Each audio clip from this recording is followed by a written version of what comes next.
رحم اللہ من قرأ الفاتحہ۔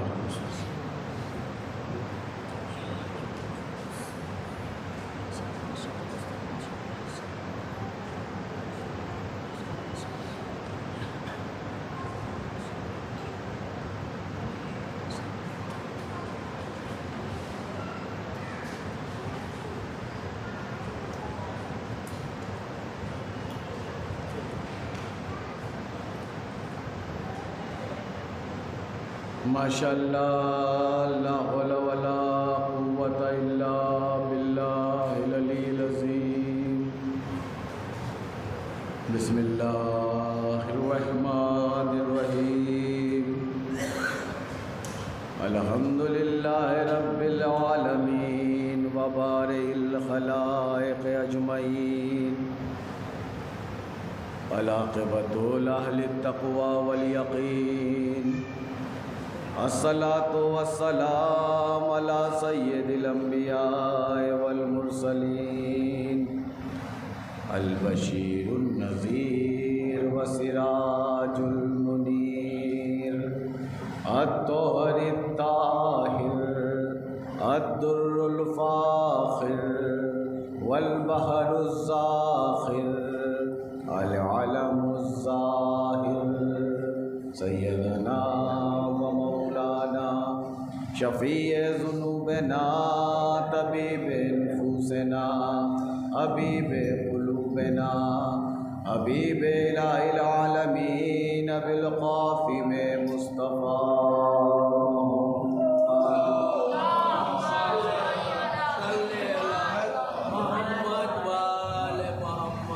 ثم الصلاة والسلام علی اہل بیتہ الطیبین الطاہرین المعصومین الابرار المنتجبین، الذین عذب اللہ عنہم الرجس وطہرہم تطہیرا۔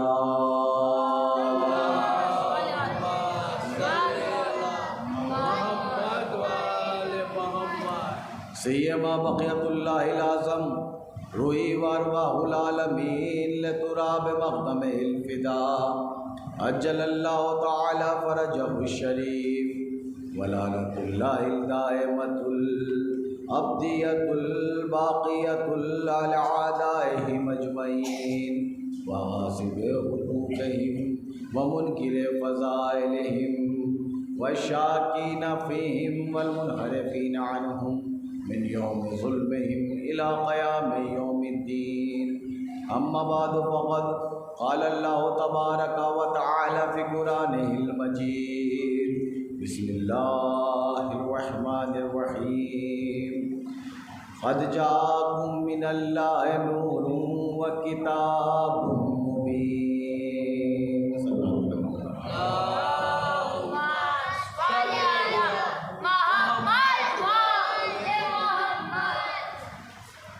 ایک بار اور آواز بلند صلوات پڑھیے۔ اللہم صل علی محمد وآل محمد۔ حاضرین گرامی قدر، برادران ایمانی، بزرگان ملت، آج اس سلسلے کی یہ تیسری مجلس پہنچی ہے۔ گفتگو نور پر اور رسول پر ہو رہی ہے، گفتگو رسالت پر ہو رہی ہے، اور کچھ حد تک میں آپ کے سامنے جو پیغامات تھے ان کو پہنچانے میں کامیاب رہا کہ رسالت کسے کہتے ہیں اور نبوت کسے کہتے ہیں۔ کل اگر گفتگو ذہن میں ہو تو میں نے اس کے بدن کا ذکر کیا تھا، اس کے دماغ کا ذکر کیا تھا، اور عرض کی تھی آپ کے سامنے کہ رسالت کا سایہ نہیں ہوتا تھا۔ چاہتا ہوں کہ گفتگو کو جہاں چھوڑا تھا وہیں سے آگے بڑھایا جائے۔ دیکھتے ہیں مجلس آج کہاں پر اور کس منزل تک پہنچتی ہے۔ میں علیکم السلام اپنے نبی کے اوصاف کیا بیان کروں، اس کے صفات کیا بیان کروں؟ میں نہیں، ہم سب کی زندگیاں تمام ہو جائیں، قربان ہو جائیں، پر ہمارے پاک نبی کے پاک اوصاف بیان نہیں ہو سکتے۔ اس کی زندگی کا وہ پہلو جو اس کے وجود کی حقیقت بھی ہے، اس کے وجود کی شرع بھی ہے، فرع بھی ہے، اس کے وجود کی حقیقت رحمت اللہ ہے۔ دو تین جملے تمہید کے۔ اس لیے پروردگار نے کہا کہ وَمَا أَرْسَلْنَاكَ إِلَّا رَحْمَةً لِلْعَالَمِينَ، کہ ہم نے محمد کو رحمت بنا کر بھیجا۔ مطلب یہ ہے کہ آپ کی بعثت ہو وہ بھی رحمت ہے، آپ کی ہجرت ہو وہ بھی رحمت ہے، آپ زندہ ہیں تب بھی رحمت ہیں، اور دنیا سے پردہ کر گئے تب بھی رحمت ہیں۔ محمد سراپا رحمت ہے۔ دیکھیے، ہر انسان کی زندگی کے دو مرتبے ہوتے ہیں۔ میں اپنے نوجوانوں کی توجہ چاہتا ہوں کہ ہر انسان کی زندگی کے دو مرتبے ہوتے ہیں۔ ایک انسان کی روح ہوتی ہے، ایک انسان کا بدن ہوتا ہے۔ توجہ ہے، ہر انسان کے دو مرتبے، دو پہلو، ایک اس کی روح ہے اور ایک اس کا بدن ہے۔ ان دو چیزوں سے صلوات پڑھیے محمد والے محمد پر۔ آئیے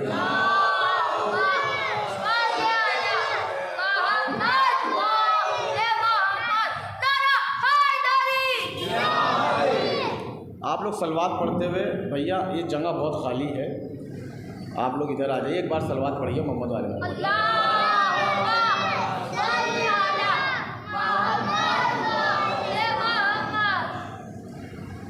ہر انسان کی زندگی کے دو مرتبے ہوتے ہیں، ایک روح ہوتی ہے اور ایک بدن ہوتا ہے۔ ان دو چیزوں سے انسان خالی نہیں ہوتا۔ اسی طرح پیغمبر کی بھی زندگی کے دو مرتبے تھے، دو پہلو تھے، دو درجے تھے۔ ایک رسالت کا بدن تھا، ایک رسالت کی روح تھی۔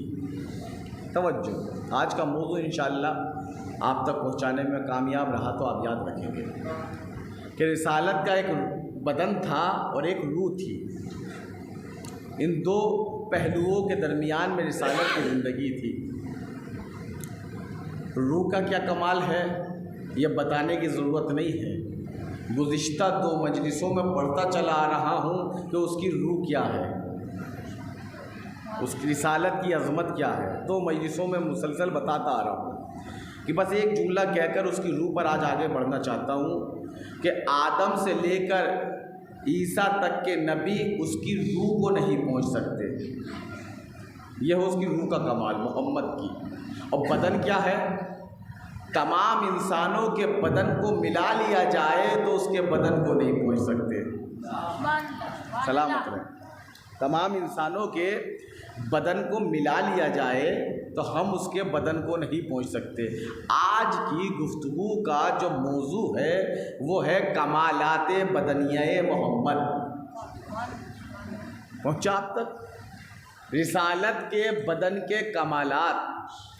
ہماری کم علمی یہ ہے کہ آج تک ہم نے صرف رسالت کی زلفیں سنی ہیں کہ رسول کی زلفیں ایسی تھی۔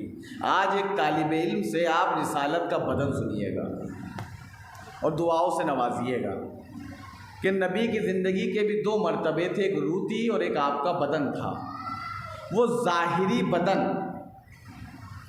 جو مدینے میں چلتا تھا، قدم بڑھاتا تھا، اور بہت سی آنکھیں اس بدن کو دیکھتی تھیں اور یہ خیال کرتی تھیں، یہ سوچتی تھیں یہ ہمارے جیسا ہے، نہیں سمجھ سکتے تھے یہ ہماری طرح چلنے والا انسان بدن میں بھی ہم سے بلند ہے، بدن میں بھی ہم سے بلند ہے۔ لوگوں نے رسالت کے بدن کو اپنے جیسا سمجھ لیا، توجہ، اب یہاں سے موضوع کھلے گا۔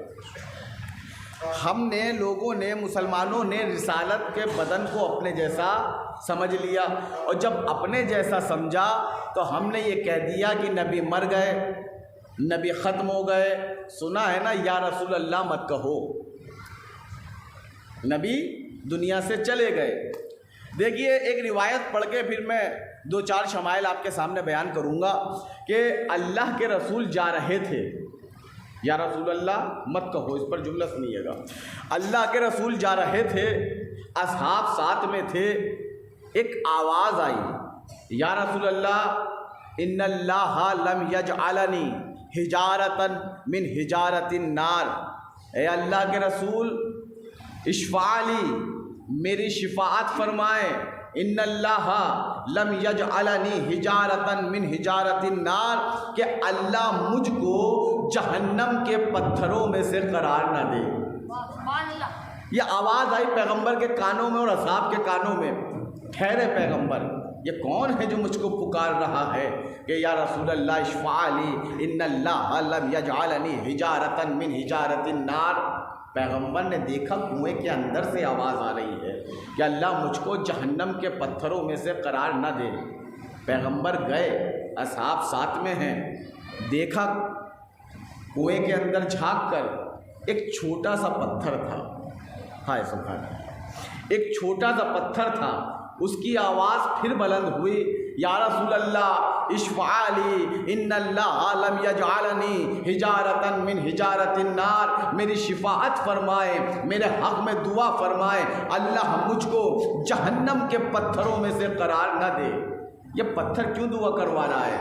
آپ کو قرآن کی آیت یاد ہوگی، وقودھا الناس والحجارہ، جہنم کا ایندھن انسان اور پتھر ہے۔ جہنم کا ایندھن کون ہے؟ انسان ہے اور پتھر ہے۔ قرآن کی آیت ہے وقودھا الناس والحجارہ، اس لیے اس پتھر نے رسالت سے دعا کروائی۔ پیغمبر رکے، کنویں پہ کھڑے ہوئے، دستے دعا کو بلند کیا، کہا پروردگار میں دعا کرتا ہوں اس پتھر کو جہنم کے پتھروں میں سے قرار نہ دینا، میں دعا کرتا ہوں۔ پیغمبر نے کھڑے ہو کر ہاتھوں کو بلند کر کے دعا کر دی اور آگے بڑھ گئے۔ اب آپ سے سوال کروں، یہ بتائیے یہ پتھر ہمیں کچھ سمجھانا چاہتا ہے، یہ پتھر ہمیں کچھ بتانا چاہتا ہے، یہ پتھر ہمیں کچھ سکھانا چاہتا؟ توجہ، یہ پتھر ہمیں سمجھانا چاہتا ہے دیکھو اگر اللہ سے مغفرت چاہتے ہو تو ڈائریکٹ جانے کی کوشش نہ کرنا، یا رسول اللہ کہنا۔ اگر اللہ سے مغفرت چاہتے ہو تو ڈائریکٹ جانے کی کوشش نہ کرنا، یا رسول اللہ کہنا۔ جب یا رسول اللہ کہو گے تو اللہ سنتا ہے، اللہ قبول کرتا ہے، اللہ مانتا ہے، اللہ تسلیم کرتا ہے، اللہ رد نہیں کرتا۔ مجھے یہ بتائیے یہ پتھر کس میں سے ہے؟ جمادات میں سے ہے۔ جمادات یعنی جس میں جان نہیں ہوتی، جو بے جان ہوتا ہے، جو بے جان ہوتا ہے وہ پتھر ہوتا ہے۔ یہ پتھر تھا، جمادات میں سے تھا، اس میں جان نہیں تھی، مگر اس کے اندر اتنا شعور تھا کہ اگر اللہ سے مغفرت چاہتے ہو تو یا رسول اللہ کہو تو اللہ قبول کرتا ہے، اللہ تسلیم کرتا ہے۔ اب مجھے سمجھ میں نہیں آتا وہ کیسے اس پتھر سے بھی کمتر بشر ہیں جو یا رسول اللہ کے مزار پہ رہ کر اس کی قبر کے چراغ کو بجھا کر یا رسول اللہ کہنے کو بدعت کہتے ہیں۔ عجب نہیں، بروز حشر یہی پتھر اٹھ کر ان کی عقلوں پہ پڑھ کر کہے گا یا رسول اللہ کہنا بدعت نہیں تھا، تمہارا سوچنا بدعت تھا۔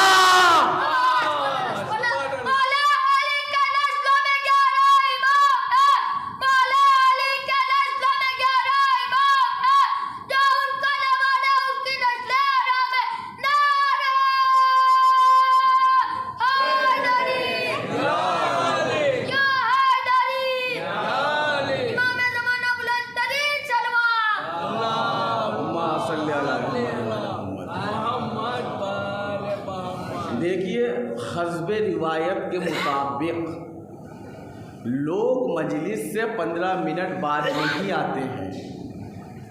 میں نے بھی اپنی روش کو بدلا ہے، میں کہتا ہوں میرا 1 گھنٹہ 15 منٹ کے بعد کاؤنٹ کرنا، اس لیے کہ لوگ جب 15 منٹ کے بعد آتے ہیں تو میری کاؤنٹنگ بھی پھر 15 منٹ کے بعد شروع ہوگی کہ یہ ہے رسالت۔ یا رسول اللہ کہنا بدعت نہیں ہے، بلکہ یہ سوچنا بدعت ہے۔ گفتگو 3 دن سے مسلسل عظمت رسالت پر چل رہی ہے اور انشاءاللہ عظمت رسالت پر آخری وقت تک باقی رہوں گا۔ رسالت کا بدن، شمائل النبی، آسان کر دوں، کمالات بدنیہ محمد، محمد کے بدن کے کمالات۔ قبلہ آگے تشریف لائیے، صلوات پڑھتے ہو محمد علی محمد پر۔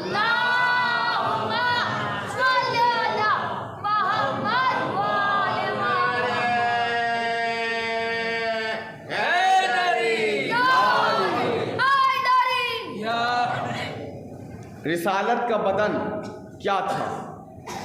کہتے ہیں کچھ لوگ گروہ بنا کر، دستہ بنا کر مولائے کائنات کے پاس آئے اور آنے کے بعد ایک عجیب جملہ کہا، یا علی صف لنا نبینا کأننا نراہ۔ اے علی ہمارے لیے ہمارے نبی کو اس طرح بیان کریں کہ جیسے ہم ان کو دیکھ رہے ہیں۔ علی سے جملہ ہے کہ ہمارے لیے، توجہ، کہ ہمارے لیے ہمارے نبی کو اس طرح بیان کریں جیسے ہم انہیں دیکھ رہے ہیں۔ پیغمبر پردہ کر چکے تھے، دنیا سے جا چکے تھے، تب ایسا سوال تھا کہ ہمارے لیے ہمارے نبی کو اس طرح بیان کریں جیسے ہم انہیں دیکھ رہے ہیں۔ جملہ کہوں بڑی خاموشی کے ساتھ، خدا کی قسم ان کو بھی یقین تھا کہ علی جانتا ہے نبی کون ہے، علی جانتا ہے نبی کون ہے، تبھی تو ایسا سوال نبی کی زندگی کے بعد کہ ہم نبی کو دیکھ رہے ہیں۔ مولا مسکرائے کہ صحیح جگہ آئے ہو، بیٹھو۔ مولا نے بٹھایا اور شمائل کا، کمالات بدنیہ محمد کا پہلا جملہ، میری حقیر کی زبان کو مت دیکھیے گا، علی ابن ابی طالب کے کلام کو دیکھیے گا۔ علی نے کہا سنو، نبی کو دیکھنا ہے تو نبی کو اس طرح سمجھو۔ مولا کہتے ہیں وَكَانَ کُلُّ عُضْوٍ مِّنْهُ عَلَى مُعْجِزَةٍ، نبی کے بدن کا ہر عضو نبی کے معجزے پر گواہ تھا۔ دیکھیے میں بڑی جو ہے آپ کے سامنے ہمت سے پڑھ رہا ہوں، مجھے آپ کی سماعتوں پر یقین ہے کہ مولا نے فرمایا وَكَانَ يَشْهَدُ كُلُّ عُضْوٍ مِّنْهُ عَلَى مُعْجِزَةٍ، نبی کے بدن کا ہر عضو نبی کے معجزے پر گواہ تھا۔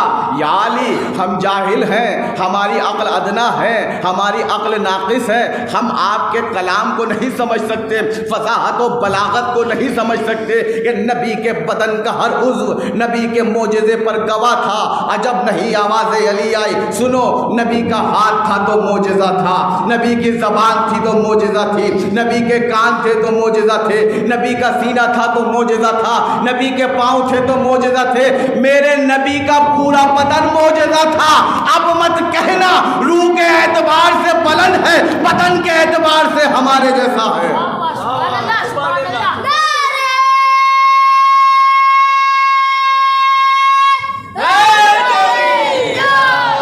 اب مت کہنا روح کے اعتبار سے بلند ہے، بدن کے اعتبار سے ہمارے جیسا ہے۔ اب آپ کے سامنے ایک جملہ کہوں، نبی کے بدن کا ہر عضو نبی کے معجزے پر گواہ تھا۔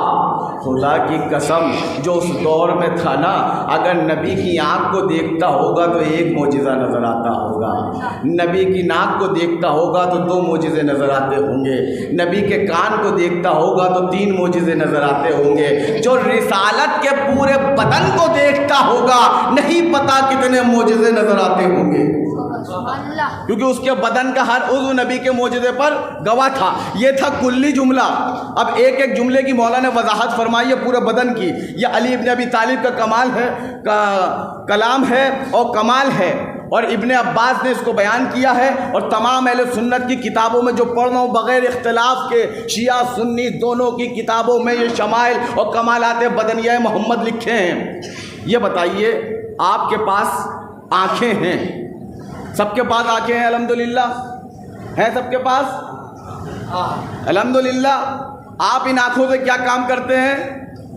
دیکھنے کا۔ دیکھنے کا الحمدللہ سلامت رہیں، ہم ان آنکھوں سے سامنے کی چیز دیکھتے ہیں، ہم ان آنکھوں سے سامنے کی چیز دیکھتے ہیں، یہ ہماری آنکھیں ہیں۔ رسالت کا بدن ہمارے جیسا نہیں ہے۔ میں بار بار 3 دن سے یہی کہتا ہوا آ رہا ہوں جملہ کہ رسالت کا بدن ہمارے جیسا نہیں ہے۔ مولا نے ایک عضو کی خصوصیت بیان کی، کہا تمہارے پاس بھی آنکھ ہے مگر نہ سوچنا کہ جو آنکھ تمہاری ہے وہ رسالت کی آنکھیں ہیں۔ مولا نے فرمایا وَكَانَ يُبْصِرُ مِنْ وَرَائِهِ كَمَا يُبْصِرُ مِنْ خُطَّامِهِ۔ یاد رکھنا نبی جس طرح سے سامنے دیکھتے تھے اسی طرح سے پیچھے بھی دیکھتے تھے، جس طرح سے سامنے دیکھتے تھے اسی طرح سے پیچھے بھی دیکھتے تھے۔ کچھ کہوں پتہ چلا نبی میں اور امتی میں یہی فرق ہوتا ہے۔ میری طرح متوجہ رہیے، انہیں اپنا کام کرنے دیجئے کہ پتہ چلا نبی میں اور امتی میں یہی فرق ہوتا ہے۔ ہم دیکھنے میں آنکھوں کے محتاج ہیں مگر وہ دیکھنے میں آنکھوں کے محتاج نہیں ہے، بلکہ آنکھیں ان کی محتاج ہے کہ مجھ سے دیکھا جائے۔ رک جاؤ سن لو، ہم دیکھنے میں آنکھوں کے محتاج ہیں، وہ دیکھنے میں آنکھوں کا محتاج نہیں بلکہ آنکھیں اس کی محتاج ہیں۔ یہ آنکھوں کا کمال ہے اور اسی میں کانوں کا کمال بھی پڑھ دوں۔ اللہ کے رسول ایک درخت کے نیچے آرام فرما رہے تھے۔ جناب اباذر کو پیغمبر سے کوئی کام پڑا اور بڑا ضروری کام تھا، پیغمبر کے پاس پہنچنا تھا۔ پتہ چلا باغ میں درخت کے نیچے اللہ کا رسول آرام فرما رہا ہے، استراحت فرما رہا ہے۔ پہنچے، دیکھا نیند کی حالت میں ہے۔ اب اگر اٹھاتے ہیں ہلاتے ہیں تو توہین رسالت ہوگی۔ بھائی نیند کی حالت میں اگر ہلاتے ہیں اٹھاتے ہیں تو توہین رسالت ہوگی، اور نہیں اٹھاتے ہیں تو کام بڑا ضروری ہے۔ جناب اباذر نے کچھ سوچا اور سوچنے کے بعد چند کنکڑیاں اٹھائیں۔ میری طرف متوجہ رہے کہ چند کنکڑیاں اٹھائیں اور اٹھانے کے بعد چاہا ان کنکڑیوں کو زمین پہ ماروں گا، ان کی آواز رسالت کے کانوں میں جائے گی، رسالت کی نیند کھلے گی، پر تب میں اپنی بات کو اپنے پیغام کو پہنچا دوں گا رسالت تک کہ ان کنکڑیوں کو ماروں۔ کہتے ہیں پہلی کنکڑی کو جیسے ہی اٹھایا تھا چاہا زمین پر پھینکیں، لیٹے لیٹے پیغمبر نے آواز دی اے اباذر کیا تم بھول گئے ہو جس طرح ہم جاگنے میں سنتے ہیں اسی طرح سونے میں سنتے ہیں، تمہیں بھی دیکھتے ہیں تمہارے کردار کو بھی دیکھتے ہیں۔ جس طرح ہم جاگنے میں سنتے ہیں اسی طرح سونے میں بھی سنتے ہیں۔ یہ رسالت کے کانوں کا کمال تھا، آنکھوں کا کمال تھا۔ اب ایک جملہ کہوں، آپ کے پاس نوز، مشام، بچوں کے لیے آسان کر دوں ناک، یہ ہے، اس سے کیا کام کرتے ہیں؟ سونگھنے کا۔ اچھی اور بری چیز کو ہم اس کے ذریعے سے محسوس کرتے ہیں، اچھی اور بری چیز ہم اس کے ذریعے سے محسوس کرتے ہیں کہ یہ بدبو ہے یا خوشبو ہے۔ یہ ہماری ناک ہے جس میں بدبو بھی جاتی ہے خوشبو بھی جاتی ہے۔ یہ ہمارے مشام ہے جس کا یہ کمال ہے، مگر رسالت کو اپنے جیسا مت سمجھنا۔ علی ابن ابی طالب فرماتے ہیں لم یشم بہی منذ خلقہ اللہ تعالی رائحۃ کریہا۔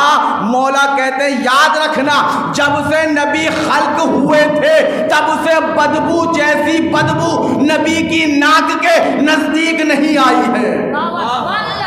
سبحان اللہ، بدبو جیسی بدبو، توجہ، بدبو جیسی بدبو نبی کے مشام کے نزدیک نہیں آئی ہے۔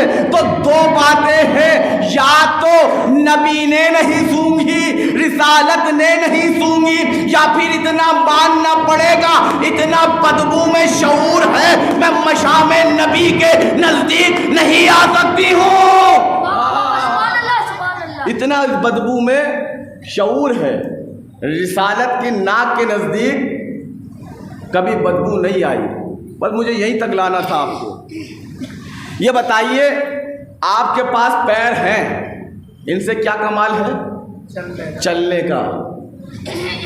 اللہ نے آپ کو ٹانگیں دی ہیں، دیکھیے اپنی پشچمی زبان میں جملہ کہہ رہا ہوں، اللہ نے آپ کو ٹانگیں دی ہیں، ٹانگیں اس لیے دی ہیں، ان ٹانگوں کا استعمال آپ چلنے میں کریے، دوسروں کے کاموں میں ٹانگ اڑانے کے لیے نہیں۔ ان ٹانگوں کا استعمال اللہ نے چلنے کے لیے دیا ہے، تو اس کو چلنے کے لیے ہی رکھیے، دوسروں سے مطلب نہیں، اس میں ٹانگ اڑانا نہیں۔ کہتے ہیں آپ کے پاس قدم ہے، پیر ہے، پاؤں ہے، ان سے کیا کام لیتے ہیں ہم؟ چلنے کا۔ صرف یہی نا، وہ رسالت کے قدم تھے، پھر اصحاب کی روایت ہے، صحیح مسلم و صحیح بخاری ہے، کہتے ہیں کہ جب رسالت جا رہی تھی، پیغمبر کو پیاس لگی، قبلہ پیغمبر کو پیاس لگی کہ کوئی ہے جو مجھے پانی پلا دے، کہ اللہ کے رسول پانی تو نہیں ہے، رسالت کے قدموں کو ذہن میں رکھیے گا، کہ پانی تو نہیں ہے۔ پیغمبر نے کہا یہاں پر ایک کنواں ہے، میرے علم میں ہے، تم کیسے کہہ رہے ہو کہ یہاں پر پانی نہیں ہے؟ کہا اللہ کے رسول پانی تو ہے اس کنویں کے اندر، مگر پانی کھارا ہے، پانی کڑوا ہے، پینے کے لائق نہیں ہے، پانی شور ہے۔ پیغمبر نے یہ سنا، پیاس کی شدت پیغمبر پہ تھی، کہتے ہیں کہ رسالت کے قدموں سے چلتے ہوئے نبی آگے بڑھے، کنویں کے پاس گئے، عربی کی عبارت ہے وَأَرْسَلَهُمَا فِي بِئْرٍ مَّعَهُ أُجَادٌ وَعَذَابٌ، کہتے ہیں ایک کنواں تھا جس کا پانی کڑوا تھا، نبی نے چلتے ہوئے کنویں کو ٹھوکر لگائی ہے، کنویں کا پانی ہمیشہ کے لیے میٹھا ہو گیا ہے۔ نہیں نہیں نہیں نہیں، آپ کے پاس اب جملہ پہنچے گا۔ کہتے ہیں نبی نے چلتے ہوئے، بھیا چلتے ہوئے کنویں کو ٹھوکر لگائی ہے، کنویں کا پانی میٹھا ہو گیا۔ یہ نبی کی ٹھوکر تھی، یہ نبی کی ٹھوکر تھی، یہ نبی کی ٹھوکر تھی۔ اب جان نبی، نفس نبی، علی کی ٹھوکر دیکھنا، نبی نے چلتے ہوئے کنویں کو ٹھوکر لگائی، کنویں کا پانی میٹھا ہو گیا۔ علی نے چلتے ہوئے مردے کو ٹھوکر لگائی ہے، مردہ زندہ ہو گیا۔ سب ہاتھوں کو بلند کر کے بآواز بلند۔ نبی نے چلتے ہوئے کنویں کو ٹھوکر لگائی، کنویں کا پانی میٹھا ہو گیا۔ علی نے مردے کو ٹھوکر لگائی ہے، مردہ ہائے ہائے ہائے زندہ ہو گیا۔ یعنی جو کمال رسالت کے قدموں میں ہے وہی کمال امامت کے قدموں میں ہے، یہ جدا نہیں ہے، یہ ایک جیسے ہیں، سکے کے دو رخ ہیں، ہے سکہ ایک ہی، جو رسالت ہے وہی کمال امامت ہے۔ تو یہ تھا نبی کے قدموں کا کمال۔ پڑھوں آگے، اس سے گزروں؟ ساتھ ہیں آپ لوگ؟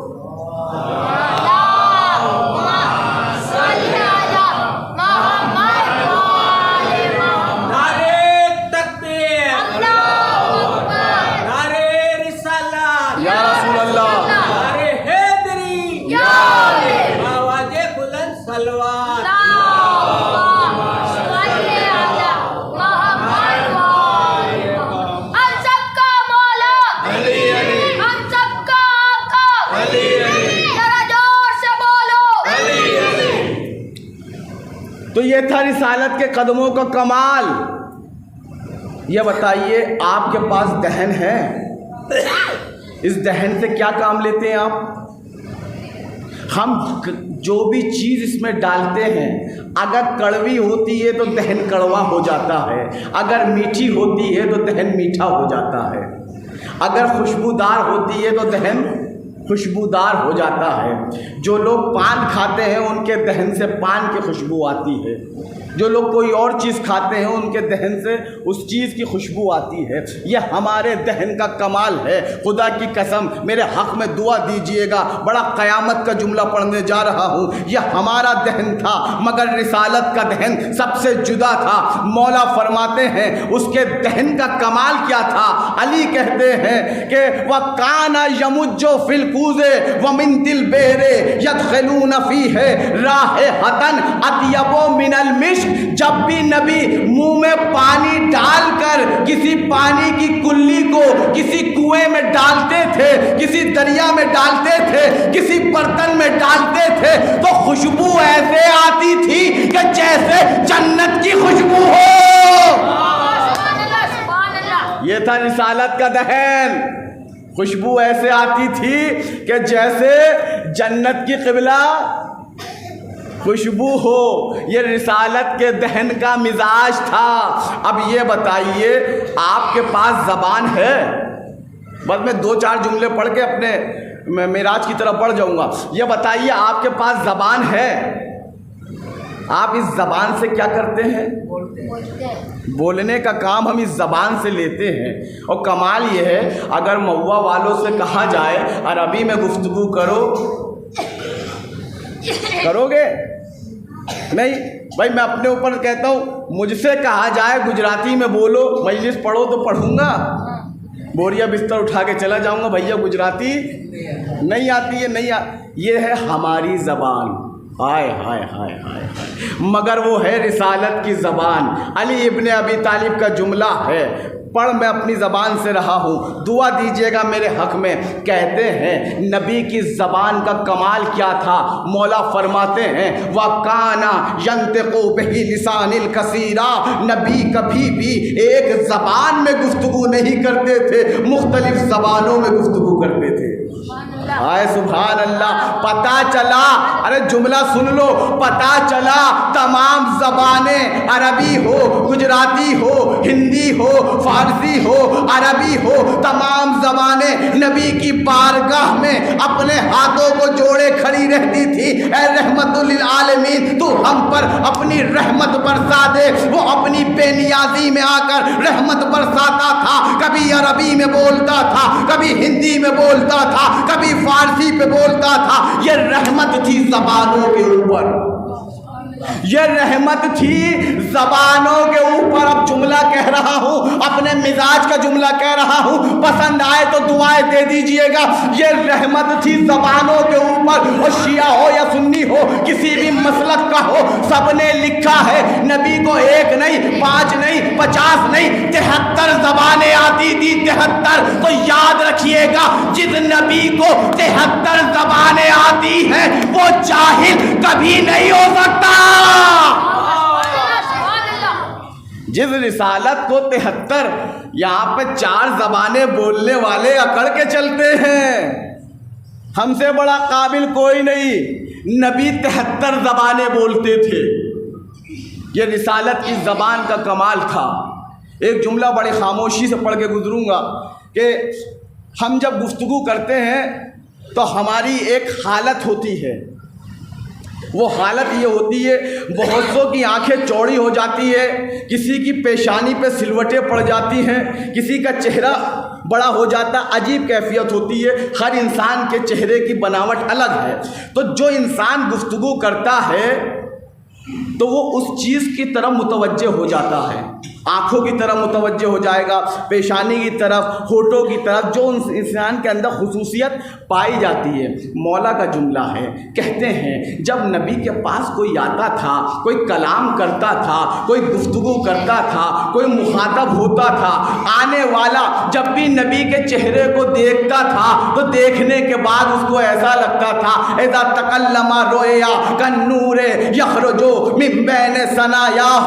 مولا کہتے ہیں جب بھی کوئی نبی سے کلام کرتا تھا دیکھنے والے کو ایسا لگتا تھا جیسے دانتوں سے نور نکل رہا ہو، دانتوں سے نور نکل رہا ہو۔ اب جملہ کہوں، اما جس کے بولنے سے نور نکلتا ہو وہ ہمارے جیسا نہیں ہو سکتا ہے، وہ ہمارے جیسا نہیں ہو سکتا۔ ایک بار اپنی سلامتی کے لیے محمد و آل محمد پر بلند ترین صلوات پڑھیے۔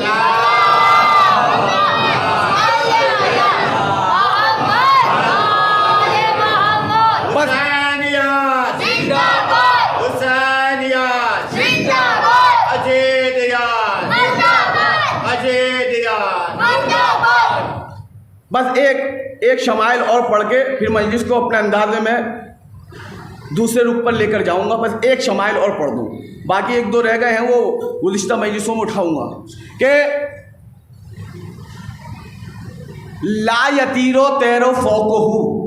دیکھیے ایک جملہ بھی میں نے اپنی طرف سے نہیں پڑھا آج کی مجلس میں، سارے جملے علی ابن ابی طالب کے ہیں کہ لا یطیرو تیرو فوقہو. مولا کہتے ہیں سنو اس کے بدن کا کمال، کل پڑھا تھا آپ کے سامنے سایہ نہیں ہوتا. آج دوسری چیز سنیے جو مشہور ہے، کہتے ہیں لا یطیرو تیرو فوقہو. پوری نبی کی زندگی میں کسی پرندے نے جرت نہیں دی کہ بدن نبی کے اوپر سے گزر جائے.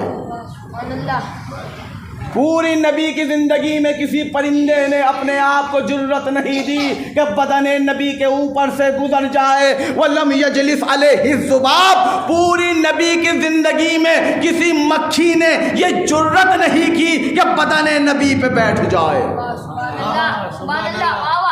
پوری نبی کی زندگی میں کسی مکھی نے لم یجلس علیہ الذباب کہ پوری نبی کی زندگی میں. اب وہ روایت پڑھ دوں شاید انہوں شاد ہو جائے، یہاں سے وہاں تک، وہاں سے یہاں تک بیٹھے ہوئے اگر بزرگ تک بات پہنچ جائے تو ایک بار زبان سے سبحان اللہ کہہ دیجئے گا. مجھے آپ کی سماعتوں کا پتہ ہے، اگر خاموشی سے سن رہے ہیں تو بات آپ تک پہنچ رہی ہے، مگر ایک بار سبحان اللہ ضرور کہیے گا تاکہ آپ کے درجات جو ہیں وہ بلند ہوتے چلے جائیں. سنیے گا روایت بڑی عجیب ہے کہ لم یجلس علیہ الذباب. پوری نبی کی زندگی میں مکھی نبی کے رسالت کے نبوت کے بدن پر نہیں بیٹھی. تمام اصحاب تھے، پیغمبر بھی تھے، کھانا چل رہا تھا، دسترخوان سجا ہوا تھا، رسول مسجد پر بیٹھے ہوئے تھے، اصحاب کھانے میں لگے ہوئے تھے، گرمی کا زمانہ تھا، پسینہ نکل رہا تھا، مکھیاں اڑ رہی تھیں. مکھیاں اڑ رہی تھیں اور اڑ اڑ کر وہ جو اصحاب بیٹھے ہوئے تھے ان کے اوپر جا رہی تھیں. اصحاب جو بیٹھے ہوئے تھے ان کے اوپر جا رہی تھی. پیغمبر بھی کھانا کھا رہے تھے، پسینہ بھی نکل رہا تھا، مگر کوئی مکھی رسالت کی طرف نہیں جا رہی تھی. کوئی رسالت کی طرف نہیں جا رہی تھی. ایسے میں جو بیٹھے ہوئے تھے انہوں نے غور کیا کہ رسالت کے بدن کی طرف یہ نہیں جا رہی ہے، اڑ اڑ کے ہماری طرف آ رہی ہے. ایک نے بڑھ کر آواز دی یا رسول اللہ یہ کوئی عدالت ہے؟ آئے آئے آئے آئے یا رسول اللہ یہ کوئی عدالت ہے، یہ کوئی حق کی بات ہے کہ ہماری طرف جو ہے مکھیاں اڑ اڑ کے آ رہی ہیں اور آپ کی طرف جو ہے نہیں جا رہی ہیں. پیغمبر نے مسکرا کر کہا تمہیں ابھی بھی سمجھ میں نہیں آیا کیا تم نے مجھے اپنے جیسا سمجھا ہے؟ میں تم میں رہ کر بھی تم جیسا نہیں ہوں، تم خاکی ہو، میں نوری ہوں. تمہارا وجود جو ہے خاکی ہے، میرا وجود نوری ہے. یہ تھا رسالت کا بدن. لم یجلس علیہ الذباب لا یطیرو تیرو فوقہو. کبھی نبی کے بدن کے اوپر سے پرندہ نہیں گزرا. ہائے ہائے ہائے ہائے، خدا کی قسم روحیں شاد ہو جائیں گی. لا یطیرو تیرو فوقہو. پوری نبی کی زندگی میں پرندہ نبوت کے سر کے اوپر سے نہیں گزرا. ولم یجلس علیہ الذباب. پوری نبی کی زندگی میں مکھی بدن رسالت پر نہیں بیٹھی. خاموشی سے کہوں مسلمانوں یہی فرق ہے آل میں اور امت میں. کہاں بیٹھے ہیں آپ لوگ؟ یہی فرق ہے آل میں اور امت میں. اما امت کا ایک پرندہ اس کے سر کے اوپر سے نہیں گزرتا، مگر اس کی آل یہ ہے کبھی شانے پر ہے، کبھی دوش پر ہے، کبھی ہاتھوں پر ہے، کبھی آغوش میں ہے. یہ امت ہے اس کی جس کا پرندہ نہیں گزر رہا. یہ آل ہے اس کی جو شانوں پر ہے، دوش پر ہے، آغوش میں ہے. یہ رسالت ہے. اب میں تقریر کا دوسرا رخ پیش کرتا ہوں. یہ رسالت ہے، یہ تھی فضیلت. ایک ہے رسالت کی سیرت. فضیلت بھی ضروری ہے، سیرت بھی ضروری ہے. دونوں پیغامات ممبر سے پہنچنے چاہیے. میں ہمیشہ اس بات کے خلاف رہا ہوں جو لوگ یہ کہتے ہیں کہ مولانا صرف تبلیغ پڑھیے، اور اس بات کے بھی خلاف رہتا ہوں جو لوگ یہ کہتے ہیں مولانا صرف فضیلت پڑھیے. بھائی ہمیں دونوں کی ضرورت ہے. اور یاد رکھیے گا مجھے آج تک یہی سمجھ میں نہیں آیا کہ تبلیغ کسے کہتے ہیں اور فضائل کسے کہتے ہیں. میں تو فضائل کو ہی تبلیغ سمجھتا ہوں, تبلیغ کو ہی فضائل سمجھتا ہوں. بھائی رسالت ہو یا امامت ہو, جو بھی اس کی خاصیتیں ہیں انسان ان کو بیان کرتا چلے جائے, فضیلت بھی بیان ہوتی چلی جائے گی, تبلیغ بھی ہوتی چلی جائے گی. آپ بتائیے علی نے یہ کیا تو یہ علی کی فضیلت بھی ہے اور آپ کے لیے تبلیغ بھی ہے کہ نہیں قبلہ؟ حسن نے ایسا کیا تو یہ حسن کے لیے فضیلت بھی ہے, ہمارے لیے تبلیغ بھی ہے. تو یاد رکھیے گا فضیلت ہو یا تبلیغ ہو یہ دونوں جدا پہلو نہیں ہے بلکہ ایک پہلو ہے, مگر سمجھنے کی ضرورت ہے کہ کون کہاں کیسے کیا پڑھ رہا ہے. ہمارا ایک معیار بن چکا ہے کہ ممبر پہ آنے کے بعد جیسا بھی جو پڑھے ہم اس کو قبول کر لیتے ہیں, جیسا بھی جو پڑھ کے چلا جائے, اچھا پڑھ جائے تب بھی راضی, برا پڑھ جائے تب بھی راضی. میں ایک جملہ کہتا ہوں اور یہاں بھی کہوں گا, یاد رکھیے گا آپ نے جب سے ممبر کے نیچے خاموش رہنا اور ہر کسی کو قبول کرنا شروع کر دیا ہے تب سے لوگوں نے آ کر ممبر پر غلاظتیں بکنا شروع کر دیا ہے. سبحان اللہ. جب سے آپ نے ممبر کے نیچے رہ کر خاموش اور ہر کسی کو قبول کرنا, تو اس لیے اپنے عقل کے دریچوں کو تھوڑا سا باز کریے گا. پھر کسی کی جرأت و ہمت نہیں ہے کہ ممبر پر آ کر کچھ الٹا سیدھا پڑھ کے چلا جائے. صلوات پڑھیے محمد و آل محمد.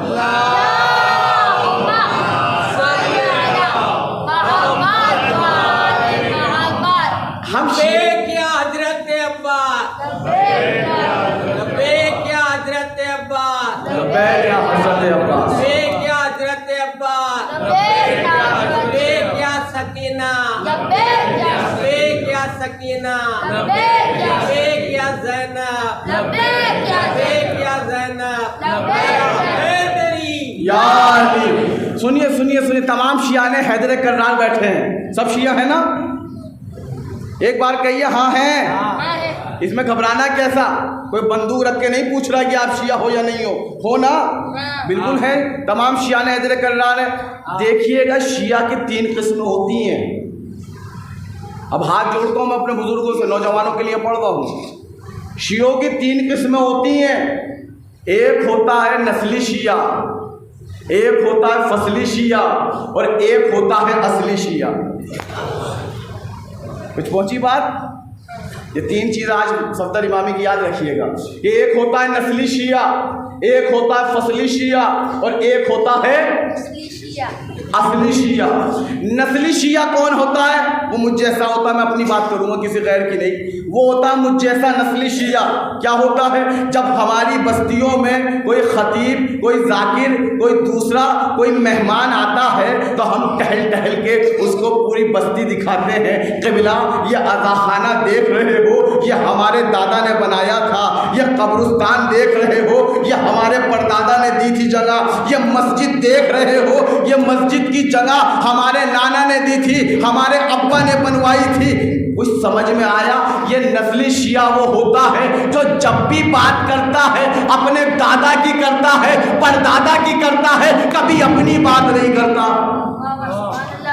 کبھی اپنی بات نہیں کرتا, ہمیشہ کرے گا دادا کی اور پردادا کی. یہ ہے نسلی شیعہ. میں ایک جگہ پڑھ رہا تھا, بریلی کا منظر ہے شاید یہ. بریلی میں پڑھ رہا تھا, میں جب یہ پڑھ کے اترا وہیں پر ایک شخص نے مجھ سے کہہ دیا, مولوی صاحب آپ نے یہ کہا کہ وہ دادا نے پردادا نے قبرستان دیا, زمینیں دی, بات اس کی اچھی تھی, جس کی بات اچھی ہو ممبر سے پڑھنی چاہیے. اس نے کہا کہ قبلہ اس زمانے میں زمینیں تھیں, لوگوں نے قبرستان کے لیے وقف کر دی. اس زمانے میں زمینیں تھیں کہ لوگوں نے ادا خانوں کے لیے وقف کر دیے. اس زمانے میں زمینیں تھیں, لوگوں نے کربلا کے لیے وقف کر دی. قبلہ آج تو ہم 25 گز کے فلیٹ میں رہتے ہیں, خود رہنے کی جگہ نہیں ہے تو ہم وقف کیا کریں؟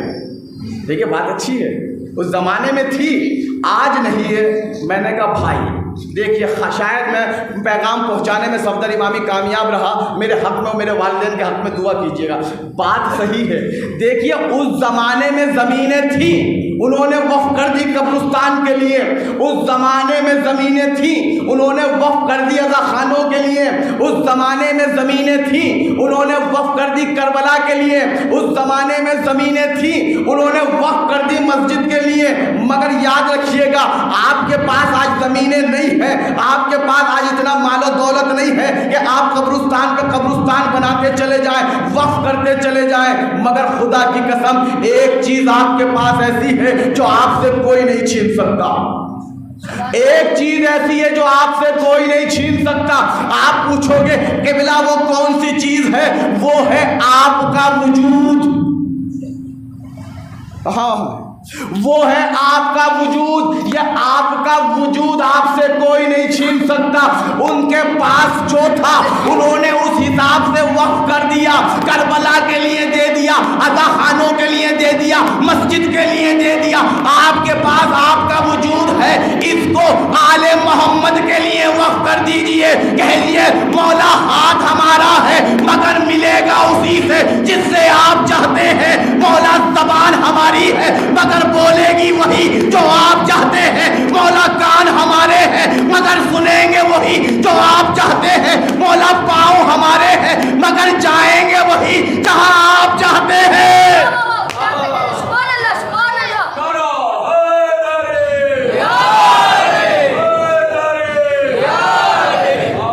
سلامت رہے مولا، زندگی کیا کریں۔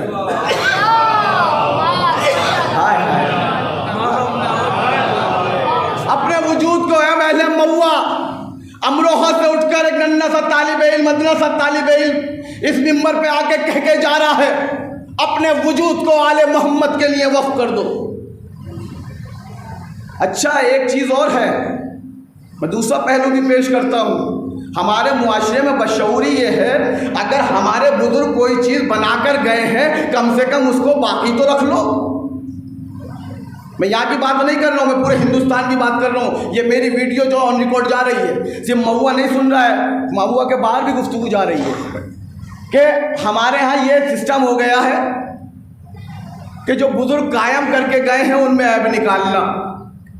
یہ چیز یہاں کیوں بنا دی؟ اس کا دروازہ کربلا کا دروازہ وہاں لگنا چاہیے تھا، قبرستان کو اس جگہ ہونا چاہیے تھا، اتنی دور کیوں بنا دیا؟ تھوڑا سا قریب میں کرنا چاہیے تھا، جنازوں کو لے جانے میں تکلیف ہوتی ہے۔ یہ آج کے دور کے لوگ جو ہے جو بزرگ قائم کر کے گئے ہیں ان میں عیب نکالتے ہیں، خود نے کچھ نہیں کیا نا۔ مولا سے پوچھا مولا سب سے زیادہ آسان کام کیا ہے؟ مولا نے کہا دوسروں کے کاموں میں عیب نکالنا۔ سب سے زیادہ آسان کام ہے دوسروں کے کاموں میں عیب نکالنا۔ یہ ہوتا ہے کون سا شیعہ؟ نسلی شیعہ۔ اب ایک چیز اور پڑھ دو، کیا بچا ہے؟ اب میرے پاس وقت ہے، الحمدللہ وقت ہے۔ آپ کے چہرے مجھے ابھی شاداب دکھ رہے ہیں، اگر مجھے محسوس ہوگا تو میں ممبر سے نیچے آ جاؤں گا کہ ایک ہے فصلی شیعہ۔ ہاں پہنچے، کچھ پہنچے لیکن بچوں کو پہنچاتا ہوں۔ قبلہ فصلی شیعہ آپ بہتر جانتے ہیں، آسان کر دوں موسمی شیعہ۔ بزرگوں سے معذرت کے ساتھ نوجوانوں سے مخاطب ہوں، اپنے ہم سین و کم سین بھائیوں سے، فصلی شیعہ، موسمی شیعہ۔ ابھی واضح نہیں ہوئی بات، ابھی پہنچاتا ہوں۔ دیکھیے 10 مہینے دین کے نام پر خاموش رہنے والا انسان محرم کا چاند نمودار ہوتے ہی بولنے لگتا ہے۔ ہائے ہائے ہائے ہائے، کاش میرے جملے واضح ہو جائے۔ دین کے نام پہ 10 مہینے خاموش رہنے والا انسان محرم کا چاند نمودار ہوتے ہی بولنے لگتا ہے، اور جب بولتا ہے تو زہر بولتا ہے۔ کیا بولتا ہے؟ یہی بولتا ہے میرا امام باڑا تیرا امام باڑا، میرا علم تیرا علم، میرا تابوت تیرا تابوت، میرا عزا خانہ تیرا عزا خانہ، میرا خطیب تیرا خطیب، میرا ممبر تیرا ممبر، میری مجلس تیری مجلس۔ اب تو لوگ یہ بھی کہتے ہوئے نظر آتے ہیں ہمارے مولا اور تمہارے مولا۔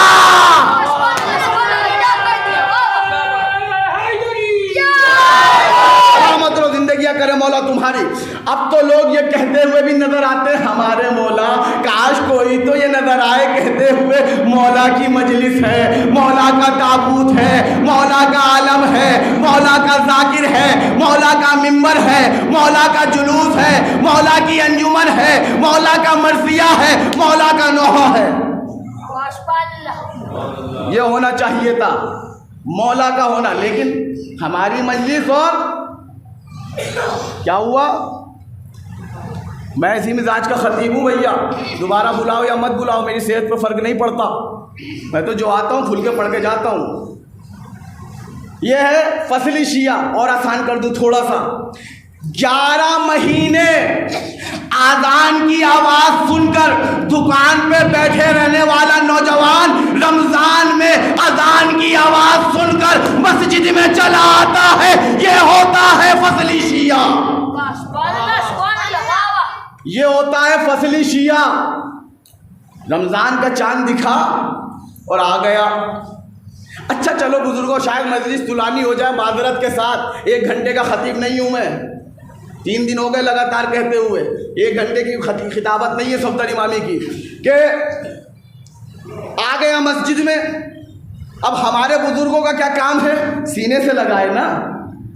میں دیکھیں دوسرا پہلو بھی پیش کروں گا اپنے نوجوان کا، سینے سے لگاؤ نا۔ آ گیا ہے تو کیا ہوتا ہے؟ جیسے ہی مسجد میں 11 مہینے نہ آنے والا رمضان کی پہلی تاریخ کو پہنچتا ہے، وہ جو پرانے نمازی ہوتے ہیں وہ مڑ مڑ کے دیکھتے ہیں، اچھا یہ بھی آ گئے، ہوتا ہے نا، فطرت ہے، فطرت ہے، فطرت ہے قبلہ، فطرت ہے کہ یہ بھی آ گئے۔ میں اپنے کان سے سنا ہوا جملہ پڑھوں گا، اچھا یہ بھی آ گئے، بریانی کی خوشبو لائی ہے، افطاری کی خوشبو لائی ہے۔ یہ جملے، ایک نوجوان تھا، یہ میرے ساتھ ہوا واقعہ، میں وہی چیز پڑھتا ہوں جو کرنٹ ہوتی ہے، سنی سنائی گفتگو کا عادی نہیں ہوں کہ ممبر پہ آ کے تکراری بات پڑھ کے چلا جاؤں۔ ایک جگہ پہ تھا، نوجوان آیا، یہی جملے سب نے پلٹ پلٹ کے پیچھے دیکھے، جملے کیسے؟ افطاری لائی ہے، پکوڑوں کی خوشبو لائی ہے، بریانی کی خوشبو لائی ہے۔ میں نے مڑ کے دیکھا، ایک نیا چہرہ تھا، عشاء کے لیے کھڑا ہوا، نماز تمام کر کے اب جو مڑ کے دیکھا تو وہ چہرہ غائب تھا۔ بہت توجہ دیکھیے، 2 پہلو ہیں، ہر چیز کو بڑی دقیق نظری سے دیکھنا چاہیے۔ وہ غائب تھا چہرہ۔ میں مسجد سے باہر نکلا، وہ نوجوان کھڑا ہوا ملا مجھے، میں نے کہا بھائی تم مغرب میں آ گئے تھے، عشاء میں کہاں چلے گئے؟ کہنے لگے قبلہ میں 11 مہینے نماز نہیں پڑھتا، خدا سے دور رہتا ہوں، سوچا رمضان میں خدا کی قربت حاصل کروں، رمضان میں خدا کی قربت حاصل کر لوں۔ مگر انہوں نے عجیب عجیب جملے کہہ کر اب میں نماز تو پڑھوں گا، 1 مہینہ روزہ رکھوں گا، مگر گھر میں پڑھوں گا۔ آیا تھا، گلے سے لگانا چاہیے تھا بھائی، اپنے دل سے سوال کریے، گلے سے لگانا چاہیے تھا۔ آ جاؤ، میں ایک واقعہ پڑھتا ہوں، اسی کے بعد میں نے مجلس پڑھی، میں نے کہا نوجوان میری مجلس میں آنا، میں تمہیں پیغام دوں گا اور تم سننا، اور اگر دل چاہے تو کل مسجد میں آنا یا مت آنا، پہلے میری مجلس سن لینا آج کی۔ کہنے لگا قبلہ میں آؤں گا۔ میں نے مجلس پڑھی، اس کے بعد میں نے کہا سنیے، جناب ابراہیم نے بتوں کو توڑ دیا، لولا لنگڑا کانا اندھا کر دیا، میلے سے پلٹ کر لوگ آئے، سارے بت ٹوٹے پھوٹے پڑے تھے، بکھرے ہوئے پڑے تھے۔ کہا ہو نہ ہو یہ کام ابراہیم کا ہے، بہت جلدی جلدی پڑھ رہا ہوں باتوں کو چھوڑتے ہوئے، کہا ہو نہ ہو یہ کام ابراہیم کا ہے۔ کہا اچھا، پتہ چلا مومن کبھی گمشدہ نہیں جیتا، اپنی نشانیوں کے ساتھ جیتا ہے۔ ایک بار اپنی خاموشی کو توڑنے کے لیے محمد و آل محمد پر بلند ترین صلوات پڑھیے۔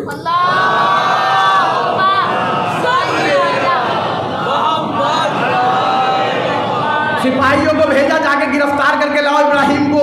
سپاہی چلے، جلدی جلدی پڑھوں گا، پہنچے، ایک صاحب مل گئے، کہا ابراہیم کہاں ہے؟ کہا بتا دوں گا، پہلے میرا ایک کام کرو۔ کیا کرنا ہے؟ کہا میرے ساتھ کھانا کھا لو۔ آ گیا واقعہ ذہن میں؟ الحمدللہ سلامت ہے، اہل موا کی سماعتیں۔ کہا میرے ساتھ کھانا کھا لو۔ وہ آگے دسترخوان پہ، بھیا کھانے کے نام پر انسان فوراً چل پڑتا ہے، یہ نہیں دیکھتا کھا کس کے ہاں رہا ہے۔ وہ بلانے والا ہو، کھانے والے تو بہت ہیں، کھانے پہ انہوں نے نہ تحقیق کی نہ کچھ، یہ کون ہے؟ پہنچ گئے دسترخوان پر، کھا لیا، خوب جم کر کھایا، چھک کر کھایا، ڈٹ کر کھایا۔ کہا بتاؤ ابراہیم کہاں ہے؟ کہا میں ہوں ابراہیم، میں ہوں ابراہیم۔ کھڑے ہو گئے، کہا تم ابراہیم، تمہیں ہم گرفتار کرنے آئے تھے۔ کہا کر لو۔ کہا اب کر نہیں سکتے، اس لیے کہ اب گرفتار کر لیا تو نمک حرام کہلائیں گے۔ تیرا نمک کھا لیا ہے، موضوع ذہن میں رکھیے گا، تیرا نمک کھا لیا، اب نمک حرام کہلائیں گے اگر تجھے گرفتار کر لیا۔ کہا اچھا۔ جناب ابراہیم نے کہا پھر ایک کام کر لو۔ کہا کیا؟ کہا میرے خدا کو سجدہ کر لو۔ میرے بزرگ پیچھے کے سلامت رہے، میرے نوجوان سلامت رہے کہ میرے خدا کو سجدہ کر لو۔ کہا ابراہیم سارا مسئلہ تو سجدے کا ہے، اگر سجدہ کر لیا تو بچتا کیا ہے؟ جھگڑا ہی سجدے کا ہے۔ تیرے خدا کو سجدہ کر لیں گے تو بچے گا کیا؟ اور اگر کر لیا تو نمرود گردن اڑا دے گا، اور نہیں کرتے تو نمک کا حق ادا نہیں ہوگا۔ پریشان تھے۔ آ گیا ان کا مشکل کشا، بھائی توجہ، آ گیا ان کا مشکل کشا کون؟ ابلیس۔ کہا کیا بات ہے، کیوں پریشان ہو؟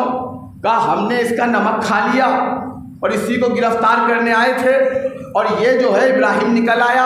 اب اگر گرفتار کرتے تو نمک حرام کہلاتے ہیں، نہیں کرتے تو نمرود گردن اڑا دے گا۔ شیطان تھا، اس کے پاس جو ہے کچھ باتوں کے حل ہیں۔ سنیے کیا مشورہ دیا اس نے۔ کہا کیا کہا ابراہیم نے؟ کہا سجدہ کر لو میرے خدا کو۔ کہا یہ کون سی بڑی بات ہے، کر لو سجدہ۔ انہوں نے کہا تم کہہ رہے ہو کر لو سجدہ، جس نے آدم کو سجدہ نہیں کیا، جس نے آدم کو سجدہ نہیں کیا وہ کہہ رہا سجدہ کر لو۔ اور دیکھو بات کو غور سے سمجھو، دیکھیے قوم میں بھی ایسے ایسے ہیں جو عجیب عجیب سے مشورے دیکھتے ہیں، کسی حرام کو حلال کرنے کے لیے، کسی ناجائز کو جائز کرنے کے لیے۔ اس نے بھی مشورہ دیا، کون سی بڑی بات ہے، ایک کام کرو، ابراہیم نے کہا ہے سجدہ کر لو تو ایک کام کرو، سر رکھ دو ابراہیم کے خدا کے سامنے، دل رکھ دو اپنے خدا کے سامنے۔ بھائی سلامت رہو اہل مہوا، میرے بزرگان، میرے نوجوان، میرے بچے، میرے ہمسن، میرے کم سن، سلامت رہو، مولا تم سب کی زندگیاں کریں۔ کہا سر رکھ دو ابراہیم کے خدا کے سامنے اور دل رکھ دو اپنے خدا کے سامنے۔ میں نے ہاتھوں کو جوڑا، کہا اے ابلیس، اے شیطان اول، یہ کیا بات ہوئی؟ تو نے ان سے کہہ دیا سر رکھ دو ابراہیم کے خدا کے سامنے، دل رکھ دو اپنے خدا کے سامنے، تو یہی کام خود بھی کر لیتا۔ جب اللہ نے کہا تھا آدم کو سجدہ کرو تو سر رکھ دیتا آدم کے سامنے، دل رکھ دیتا اپنے سامنے۔ بھائی دل رکھ دیتا، جملہ پڑھ رہا ہوں، دل رکھ دیتا اپنے سامنے۔ آواز شیطان آئے گی، دیکھو میں ہوں شیطان، میرا کام لوگوں کو بہکانا ہے، خود بہکنا نہیں ہے۔ مجھے بارگاہ خداوندی سے لعنتی بن کر نکلنا منظور تھا، منافق بن کر جینا نہیں۔ منافق بن کر جینا منظور نہیں تھا۔ اب گفتگو ختم ہو گئی، آخری جملہ فضیلت اور ربط مصائب ہے۔ میں آپ کا شکر گزار ہوں کہ آپ نے مجھے اتنی دیر برداشت کیا ہے۔ گفتگو تمام، آخری جملہ فضیلت کا، موضوع مکمل ہوا۔ کیا؟ سر رکھ دو ابراہیم کے خدا کے سامنے، دل رکھ دو اپنے خدا کے سامنے، دل رکھ دو اپنے خدا کے سامنے۔ کیا کہا تھا جب نوجوان مسجد میں آیا تھا؟ یہ کہا تھا بریانی کی خوشبو لائی ہے، افطاری کی خوشبو لائی ہے، پکوڑوں کی خوشبو لائی ہے۔ اما آپ کو اپنی بریانی پہ فخر کرنا چاہیے کہ آپ کی بریانی میں اتنی طاقت ہے، ایک بے نمازی کو مسجد تک لے آئی ہے۔ سن لو بیٹا، سن لو پہلے، آپ کی بریانی میں اتنی طاقت ہے کہ ایک بے نمازی کو مسجد تک لے آئی ہے۔ انہوں نے کیا کیا تھا؟ دل رکھ دو ابراہیم کے خدا کے سامنے، سر رکھ دو اپنے خدا کے سامنے۔ تاریخ کہتی ہے یہ سننے کے بعد انہوں نے اپنے سروں کو جھکانا شروع کیا، ابراہیم نے اپنے ہاتھوں کو اٹھانا شروع کیا۔ جیسے ہی سجدے میں سر رکھا، ابراہیم نے قیامت خیز جملہ کہا، کہے پروردگار ان کو سجدے میں جھکانا میرا کام تھا، ان کو مومن بنانا تیرا کام ہے، ان کو مومن بنانا تیرا کام ہے. اب اہل موا جملہ سن لو. اگر ایک بے نمازی رمضان میں مسجد میں آ رہا ہے, جیسے ہی سجدے میں سر رکھے تو ہاتھوں کو اٹھا کر کہو پروردگار ان کو مسجد تک لانا میرا کام تھا, ان کو نمازی بنانا تیرا کام. صلوات پڑھے محمد و آل محمد پر.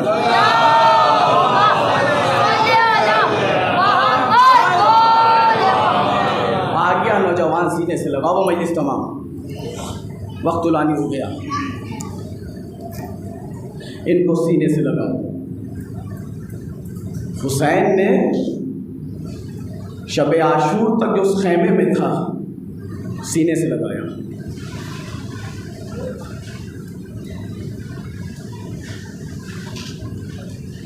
جان سینے سے لگایا, سینے سے لگایا. کربلا میں 72 نگینوں کو لے کر حسین آ گئے. بغیر کسی تمہید کے مصائب پر پڑھ رہا ہوں اس لیے کہ وقت طولانی ہوگا. کہتے ہیں ایک 4 سال کی بچی کو بھی لائے تھے, ایک 34 سال کے جوان کو بھی لائے تھے. فقط دارو اپنی آوازوں کو بلند کریے گا. اس 34 سال کے جوان کو لائے جس کو عباس کہتے ہیں. ایک شاعر تھا, کہتا میں کربلا میں تھا, میں نے کلام پڑھا, اس میں ایک شعر تھا جو میں نے کلام پڑھا. کئی شعر تھے, ایک شعر تھا اس میں یہ لکھا تھا کربلا میں حسین سمیت ساری بیویاں عباس کے سہارے پر تھیں. ہاں آوازوں کو بلند کرو ذرا.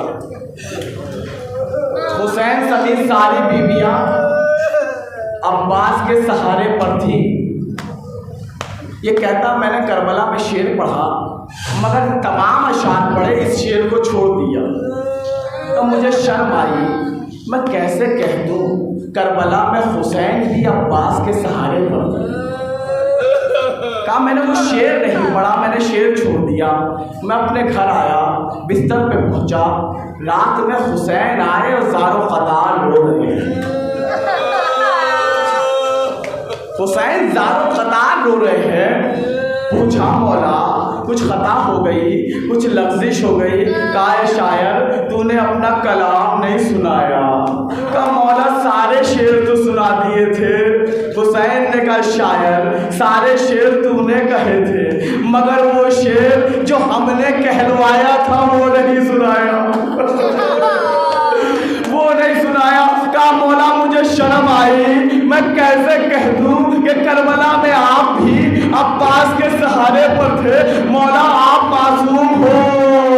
حسین رونے لگے. کہا شاعر بس اتنا سمجھ لے کربلا میں حسین بھی, علی اصغر بھی, زینب بھی, سکینہ بھی سب عباس کے سہارے پر تھی. جزاک اللہ. مولا آپ پر کوئی غم نہ نازل کرے, کوئی پریشانی نہ نازل کرے. اپنی آوازوں کو بلند کرو. ہاں دادارو سب کو بڑی آس تھی, سب کا سہارا عباس تھا, سب کی امیدیں عباس تھی. ہاں دادارو ایک وقت آیا کہ چچا میں پیاسی ہوں, غازی میں پیاسی ہوں. سکینہ نے چچا سے کہا عباس طرف گئے. کہ میں کیا کروں شہزادی, تیرا بابا مجھے جانے کی اجازت نہیں دیتا. جزاک اللہ. تیرا بابا مجھے جانے کی اجازت نہیں دیتا. بڑھنے ابا کا آقا مجھے میدان میں جانے کی اجازت دو. حسین نے کہا ابا تم میرے لشکر کے علمدار ہو. تاریخ کہتی ہے نظراً یمیناً و شمالا. عباس نے دائیں بائیں دیکھ کر کہا مولا اب وہ لشکر کہاں رہا جس کا عباس علمدار تھا. جزاک اللہ جزاک اللہ. ہاں آقا اجازت دو. تاریخ کہتی ہے مقتل کہتا عباس کو لڑنے کی نہیں پانی لانے کی اجازت ملی. جھوٹا لے نیزہ لیا۔ عباس چاہتے تھے گھوڑے پر سوار ہو، پیچھے سے ایک بہن کی آواز آئی، عباس ذرا رک جاؤ۔ سمجھ گیا تو رو گے، سر و سینہ پیٹو گے، روایت ہے عجیب۔ کہا عباس ذرا رک جا۔ کس کی آواز تھی؟ یا علی کی بیٹی زینب کی آواز۔ کہا عباس رک جا۔ کہا شہزادی روکنا نہیں، عباس رکے گا نہیں، پانی لانا ہے، میری سکینہ پیاسی ہے، میرا اصغر پیاسا ہے۔ کہا قاضی روکوں گی نہیں، مگر ایک بات سن لے۔ کہا شہزادی کیا بات ہے؟ کہا میرے پاس آ۔ عباس قریب آئے۔ کہا قاضی میرے پاس بیٹھ۔ عباس قریب بیٹھے۔ کہا قاضی تمہیں پتا ہے میں بہت چھوٹی تھی، سکینہ کے برابر تھی، میں بابا کے پاس بیٹھی ہوئی تھی، بابا خوش تھے، مجھے پیار کر رہے تھے، مجھے دلار کر رہے تھے۔ اے قاضی سنو گے، اچانک میرے سر سے چھوٹی سی ردا ہٹ گئی، بابا تڑپ گئے، میرے سر کو چوما، میرے بالوں کو چوما۔ میں نے کہا بابا کیا مجھ سے غلطی ہو گئی، کیا مجھ سے خطا ہو گئی؟ کہا شہزادی ارے ایک وقت آئے گا تیری چادر چھن جائے گی، ہاتھوں پہ رکھا۔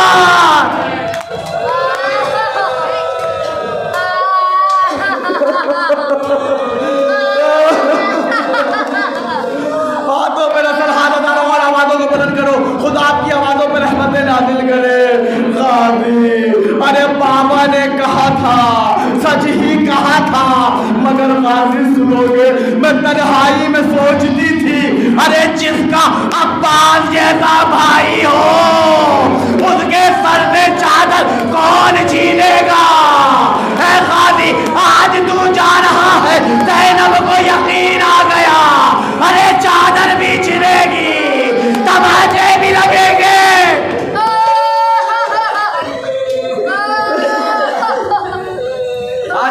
جزاک اللہ۔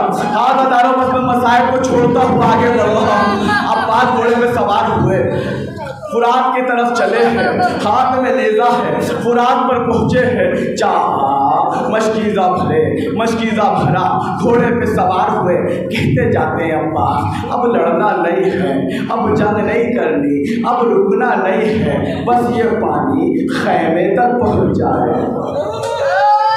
میری سکینہ پیاسی نہ رہ جائے۔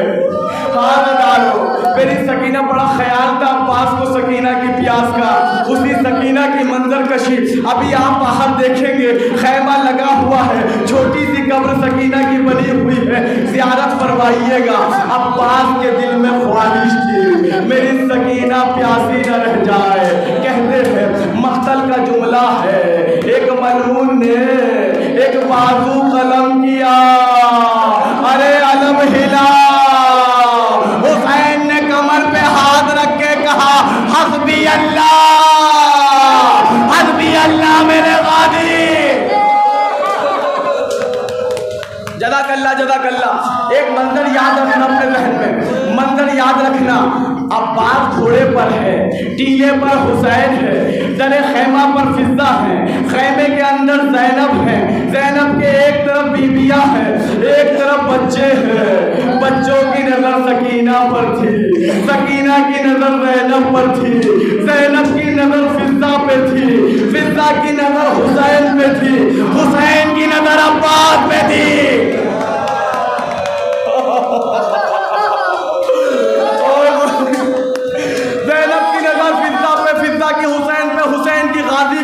کہتے ہیں عباس کا ایک شانہ قلم ہو گیا، مگر امید نہیں ٹوٹی، ایک ظالم نے چھپ کر دوسرا وار کیا، ارے آدم جھکا، حسین نے کمر پہ ہاتھ رکھا، انا للہ و انا الیہ راجعون، انا للہ غازی۔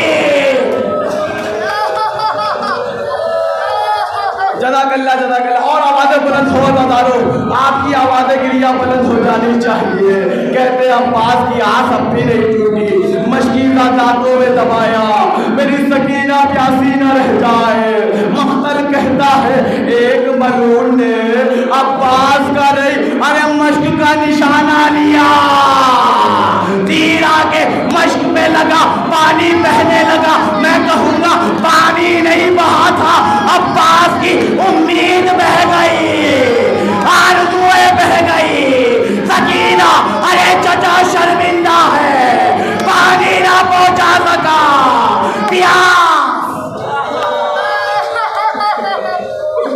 سکینہ چچا شرمندہ ہے۔ بس مجلس تمام عزاداروں کہتے ہیں آخری فکرہ مصائب کا، رو لینا جتنا رونا ہے، میرے کلیجے میں طاقت رہی اس سے زیادہ مصائب پڑھ سکوں۔ کہتے ہیں ایک ملعون نے سامنے کھڑے ہو کے تیر چلایا،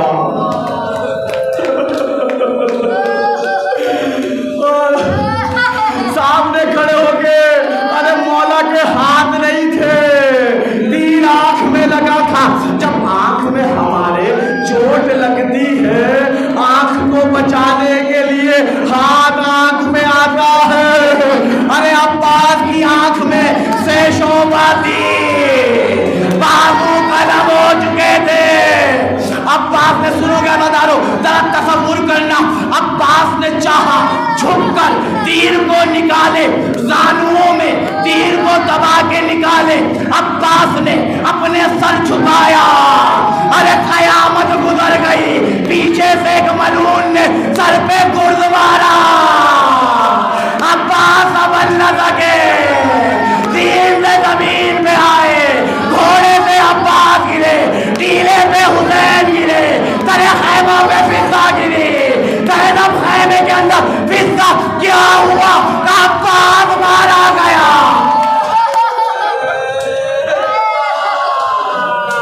عباس مارا گیا۔ زینب نے سر پہ ہاتھ رکھ لیا، با مصیبت حال میرا پردے کے محافظ، عباس خدا حافظ۔ حسین نے علم اٹھایا، علم آ رہا ہے عزادارو، حسین نے علم اٹھایا، خیمے کی جانب لے کے چلے، سکینہ آگے بڑھی، میرا چچا آ گیا، بچوں پیاسے نہیں رہو گے،